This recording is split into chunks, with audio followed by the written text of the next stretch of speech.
আসসালামু আলাইকুম। CS take IT Bangla টিউটোরিয়ালে সবাইকে স্বাগতম। আজকে আমরা দেখব আমাদের উইন্ডোজ 7 কম্পিউটারে অথবা উইন্ডোজ 10 যে কোনো ভার্সনে, আমি উইন্ডোজ 7-এ দেখাচ্ছি, ইন্টেলের গ্রাফিক্স ড্রাইভারটা ইনস্টল করতে হয়। গ্রাফিক্স ড্রাইভার ইনস্টল করলে আমাদের কম্পিউটারের পারফরম্যান্স এবং দেখতে অনেক সুন্দর লাগে।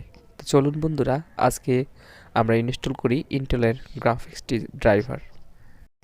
যে কোনো ব্রাউজার থেকে আপনার মাদারবোর্ডের নাম অনুযায়ী এবং যে উইন্ডোজটি ব্যবহার করেন, উইন্ডোজ 7 অথবা 10, সে অনুযায়ী এবং কত বিটের উইন্ডোজ ব্যবহার করেন সে অনুযায়ী আপনারা এই গ্রাফিক্স ড্রাইভারটি ডাউনলোড করে নেবেন।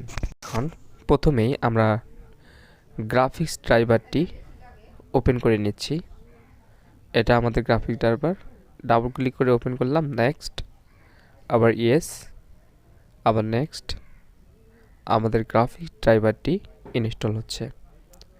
আপনারা যে কোনো ব্রাউজারে আপনার কম্পিউটারের মাদারবোর্ডের অনুযায়ী গ্রাফিক্স ড্রাইভারটি ডাউনলোড করে নেবেন। এতে আপনাদের কম্পিউটারের পারফরম্যান্স এবং দেখতে অনেক সুন্দর হয়। ভিডিও ডিসক্রিপশন বক্সে আমি সকল ধরনের ড্রাইভার ডাউনলোডের লিঙ্ক দিয়ে দিব। তো আজকে এ পর্যন্তই। ধন্যবাদ। ভালো থাকবেন, সুস্থ থাকবেন, চ্যানেলটি সাবস্ক্রাইব করবেন।